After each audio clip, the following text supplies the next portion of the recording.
All right. Well, thank you to IIEX.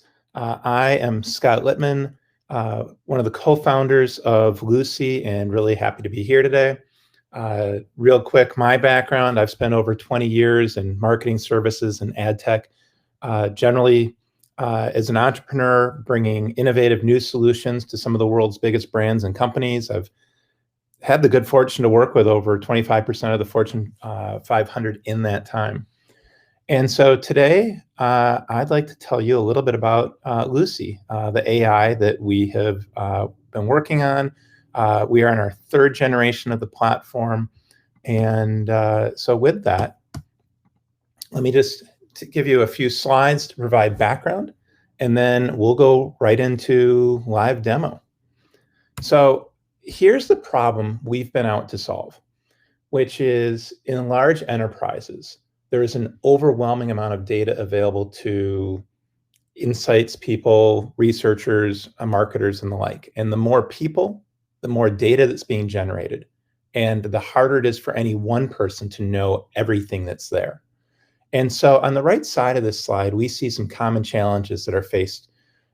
We see the time that is lost as people are looking for the right answer, the right information. We've done studies with our customers and have found that the average insights professional can spend anywhere from 4 to 10 hours per week looking for information, digging into tools, doing their research, and it is a difficult task. We also see the inefficiency of how information is shared within companies. And while it is easy for anybody to send an email or post something over Teams, on the receiving end, people are inundated with information. Do we all have time to read it? And more importantly, will we remember it weeks or months from now when we actually need it? Typically, there's no standardization or labeling, tagging, or metadata across companies, making it harder to find stuff. There's the cost of redundancy. I'm working on a project or I'm commissioning work to be done, and it turns out a colleague of mine already did something very similar. I just don't know it because there's no way for me to find it. Retention of institutional knowledge is a big one. People come and go, they get promoted, they change business units or departments or even leave the company. That data they worked on, it's the knowledge of it's in their head, but nobody's ever going to open those documents again. Statistically, over 95% of unstructured data is never opened after 90 days. And then video, things like focus groups and usability studies are great assets, but they're very hard to mine. And then we also see a use case for dependence on subject matter experts, particularly in the pandemic, how hard it is when there's no water cooler talk or time between meetings where people see each other and can ask a question. And so how can we help solve that? So these are common problems that are faced. And I guess I'd ask you as the audience to think, which of these resonate with you? Because, if Lucy is the right AI to join your company, these are problems that she's out to solve. So in just a few moments, you'll meet Lucy, and she is the AI companion to the research and marketing professionals. She is built for the Fortune 1000, and it is her job to read, listen, watch, and learn everything you share with her. And as an AI, her focus really is on unstructured data. All of the material that you have in PowerPoint, PDF, Word, OneNote, Visio, RTF, and text, for Mac users, Pages and Keynote. She can also listen and watch a couple dozen formats of audio and video.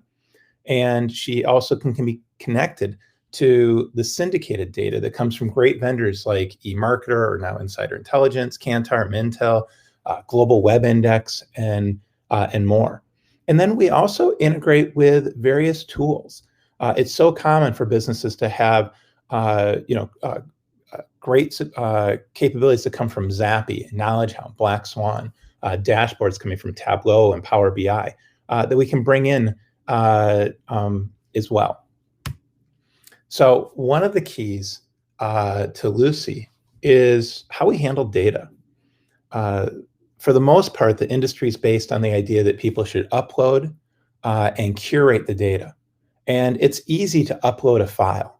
But when you're working with Fortune 500 companies that might have millions of pages of content, it becomes a huge overhead or burden to take that first-party data and to try to curate, manage, upload, tag, manage it into the system. And so everything about integration with data for us is about automation. We've created connectors to the most common systems where data lives in the enterprise.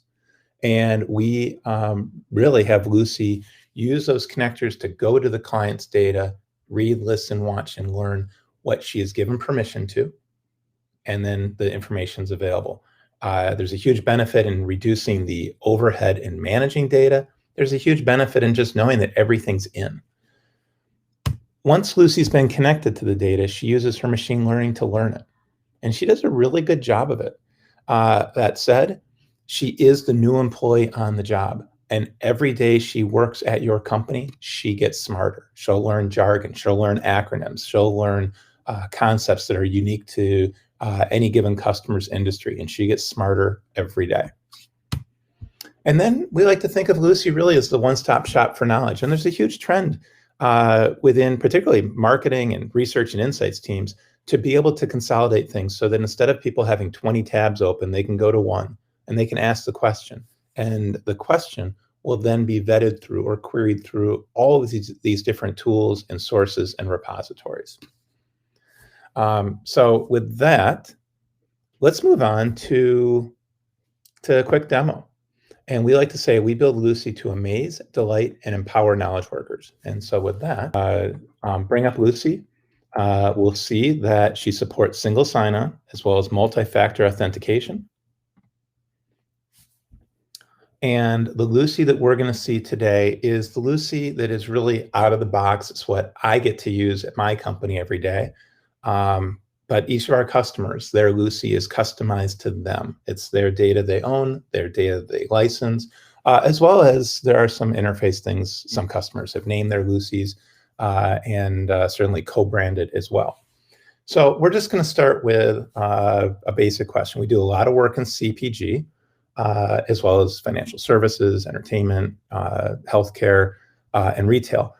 But let's just ask Lucy, why do people like Greek yogurt?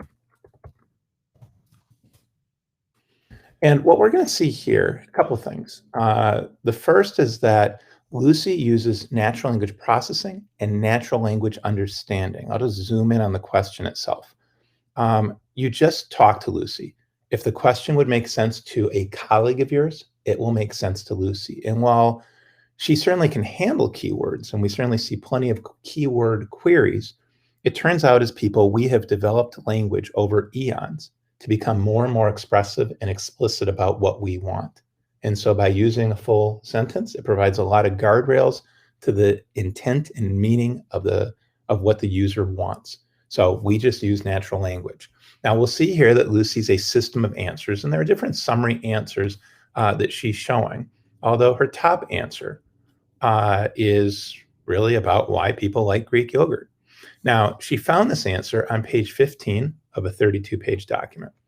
We can see that she has a high confidence score. We can give her validation, a thumbs up, thumbs down.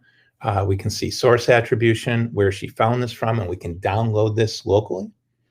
And we can also see the ability to share this with other users, add this to projects, or we can see the metadata that has been collected at the answer unit level, which is really quite powerful. If you've ever used a system that's a document management or content management system, there might be the opportunity for a user to tag documents with certain keywords. Well, that's not very useful when you're trying to find a chart, a quote, a passage, a stat on page 63 of a 110-page PowerPoint. It's also laborious to do that kind of tagging. But the tagging that Lucy does is completely automated. And it's not at the document level, it is at the page level or the answer unit level. Every single component of content has been tagged with those industries, those concepts and keywords. Now, next up, I'm going to ask Lucy a question. What do we know about millennial shopping habits? And we're going to see where that tagging comes into play a bit as well. And so in this question, we're going to see information coming from a variety of sources. We're going to see great content that comes from eMarketer. We're going to see content coming from Greenbook, our internal Dropbox. I see that through looking at the link here with the different sources. We might find answers from vendors like Global Web Index. And we're seeing from our entire universe of options, possible answers. Now, this question, it's a good question. What do we know about millennial shopping habits? It just turns out we have a lot of content about millennials here. And I might think, I really just want to fine tune this down to a specific source like Global Web Index and see what they have. Or I might want to pick a time frame and say, I really just want things from the last 6 months, last 12 months, or dial up the date. We can choose things like file types. Maybe there's a great video on this that I was looking for, or we can actually use the metadata itself as a form of search. And so when I go to my content filter here, I'll see that the themes that are available are based on everything that's been tagged. And so if I start thinking about, well, what do I have about millennials and Generation X? So the only reason that Generation X is showing is that there was some data in relationship to this question that was tagged with Generation X. And so here we can see a great piece from eMarketer, or now Insider Intelligence, about millennials versus Gen X. You can see the next answer, a piece from Global Web Index about millennials and Gen X. And so really what Lucy's allowing me to do is take a combination of AI and filtering to really find the needle in the haystack of all of my data. A couple other things I'd like to show. Are people more likely, now I've asked this question before, but are people more likely to use coupons available through social media? And one of the things we see a great deal of with our customers is video as a data type. And Lucy does a great job of putting video really side by side with all other content on a level playing field, whether it's a PowerPoint or PDF in your SharePoint or your, a OneDrive, or whether it's coming from a Mintel or third-party Euromonitor or other third-party source. So we see the same thing, that Lucy's found this collection of answers. Her top answer is going to come from video. I'm going to hit play. Hopefully that'll play okay over the Do you guys think it's helpful to have coupons through social media outlets more than like paper or in the mail or anything like that? Do you guys feel like that's a driving factor for you to use it? If it's on your social media app, you're more likely to use it? So what we're seeing is this is an hour and 7-minute focus group. Lucy went to about the 13-minute and 15-second mark before she started playing. So just like we go to the right page of a PowerPoint, the right slide, or a page in a Word document or a PDF, we're going to the right frame or clip of an audio or video. Within this, we do the same kind of metadata tagging we saw earlier. We actually use that for navigation within the video. We fully automate the taking of transcriptions, which are phenomenally accurate as well. And so video ends up being a great source of content, and we're able to mine it. But it's also really cool because the right answer, it might come from eMarketer, it might come from a video in your internal system, it might come from a PowerPoint, it might come from a PDF, and all of that is available. And to that end, I have something like Who Listens podcast. We'll see a bit of the same of that, and this really is the getting down to the one-stop shop for knowledge, or the single point of contact for the user, because I can see here answers coming from Insider Intelligence or eMarketer. I see an IAB report from my internal Dropbox. I see we have a study from Knowledge Hound as well, and then we can see other answers, in this case from eMarketer or from ESPN. And what Lucy's really doing a great job of is just saying there are possible answers in all of these different places, and I'm going to make it easy for you to find them. Now, I've really wanted to provide a very quick look at Lucy here. In each feature I've shown, as well as many I haven't, there is a much greater level of depth. And so in a way, think of this demo as Lucy's kind of pre-job interview. It's like meeting for coffee and saying, these are the things that I have as my strengths and capabilities that could benefit your business, but would love to get together for a much deeper dive and share the full depth of our capability. And so thank you for staying with us today and taking a quick look at Lucy.